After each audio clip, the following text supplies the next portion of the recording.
Hi guys, welcome to my YouTube channel, Time Out with Michelle. If you're joining me for the first time, don't forget to hit the notification button so that anytime I upload a new video, you'll be the first to get notified. And don't forget to subscribe to my channel. Okay, so today I'll be talking about a topic that I love so much, and that is love. I'm talking about the 5 love languages. I am what you call a hopeless romantic. I love love. I love everything about love, love between partners, love between friends, love between family. I love love. But today, we are focusing on love between the two opposite sex. And this episode is inspired by Gary Chapman's book, The 5 Love Languages. This is not an advert for him, but if you haven't read that book, you need to get it, The 5 Love Languages. So what are the 5 love languages? Before I give you the 5 love languages, I want you to know what we call the in-love experience. The in-love experience from research shows that it lasts basically at most 2 years. That is that period where everything seems perfect. It's like, oh, I have the perfect gentleman. Oh, I have the perfect woman in the whole world. She can do no wrong. He can do no wrong. You want to lick the ground that she walks on, he walks on. In the place where I come from, Nigeria, Igbo precisely, there's this song by Flavor that says, Obidesionato, darling, darling. At first everything is all jolly, but what happens after the in-love experience? That's when you begin to see the person for who they truly are. All those errors that you probably didn't see before, all those shortcomings that you overlooked, they come to be. So what happens? How do you keep yourselves in love with each other after the in-love experience? So here are the 5 love languages. 1 is physical touch, 2 is quality time, 3 is gift giving, 4 is act of service, and 5 is words of affirmation. One person can have all these love languages, but there's what is called the primary love language. There is the one that tops the list for your partner. And that's where Paul Tillich's quote comes in. He says that the first duty of love is to listen. And I'll add something to that. After listening, you also have to act on what you've listened to. What is your partner's love languages? You have to listen to what appeals to them. What fills what Gary Chapman calls the love tank? What fills their love tank? Is your partner the type of person that loves to receive gifts? I mean, everybody loves to receive gifts, but there are people that this is like a topmost for them. They like to see an alert and they're like, oh my God, I just got an alert. They love to get gifts from you and stuff, but that is what fills their love tank. That's what makes them feel like, oh, I am loved by this person. Oh, I feel loved by this person. My partner adores me. He gets me all these good things and stuff. There are other people that you have to do things for them, help them around the house, help them with them scheduling meetings, stuff, handling a task, whatever it is, but just lend a helping hand. That's act of service. That's what fills their love tank. That's what makes them recognize that you love them. For others, is the time you spend with them. They always want to have you around. They always want to do things together with you.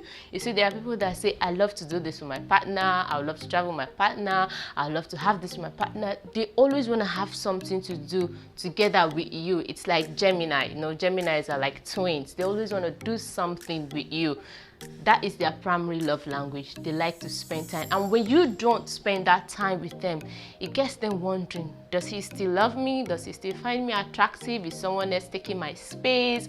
What's happening? And probably you're busy. Maybe you come back, you're like the house chore kind of person. You do the things in the house and you expect her to appreciate it. But she doesn't really appreciate it because that's not what fills her love tank. You're not doing what fills her love tank. But for some other person, and that's why you have to listen. You have to know what your partner's love tank is. And the one that it's quite difficult to maintain, especially when you're married, is physical touch. Because when kids start coming in, there's a lot of things happening around you. You will not have both of you won't have time, and It just happens that your partner is the type that love physical touch, and you don't give them much of that. You don't give them much intimacy. You don't even show them PDA, public display of affection. That's another topic for another day. But it gets them wondering, am I still attractive to this person? Is it because I got pregnant, my body changed? Is she attracted to someone else? You know, that kind of stuff. That's why you have to make a conscious effort. And according to Annis Nin, it says that love doesn't die a natural death. It dies because we do not know how to replenish it. It dies of blindness, of errors, and betrayals. Because when you are blind to your partner's love languages, slowly their love tank is draining, and when it's completely drained out, the love, you both start looking at each other like, how did we get here? You're both looking at each other like, we don't even have anything in common anymore. You're both looking at each other like, this marriage is dead. You know, like, what's happening? No liveliness. Where's the girl I met 2 years ago? Where's the girl I met 5 years ago? Where's the man that will always get me this, make me feel love, say those nice words to me, you know, words of affirmation, compliment me all the time, you know? And I think women love this a lot. You might basically be one of their primary love languages, words of affirmation. Oh, you look pretty today. Oh, those dress looks good on you. Oh, I've never seen you this pretty. You know, you just show them that you're there. You have to always create that presence. So if you understand what your partner's love language is, then you can be able, you can be able to maneuver through life, through the hustles and bustles and busyness of life, and you always want to go back to each other, because love is the greatest of all. Even Bible recognizes this, that above every feeling, love is the greatest of all. So you might not know your primary love language. You might not have even thought about this before. I'm going to leave a link in my description box. You just go there, www.5lovelanguages.com. You just take a quiz test, and then you get to know which is your top love language, and know that of your partner. Encourage your partner to do that too. You guys should have a conversation on this, and it will help both of you to have, you guys will have a conversation on this, and this will help to have a balanced relationship. I hope you've learned something today on this love language, and yeah, that's why I'm putting on red, because red is love. It's danger also, but I'm always positive, so I look at the positive side. So I hope you've learned something today, and I hope that you do implement it in your relationship. So you can leave comments for me and tell me when you've taken the quiz, tell me which is your primary love language, and tell me which you love most in the love languages. And have an amazing love life. Thank you so much for joining me, and don't forget to hit the like button, give us a thumbs up, leave your comments, and if you want us to talk about anything at all you want us to talk about on this channel, do send us an email, or just leave us on our comment section, okay, below.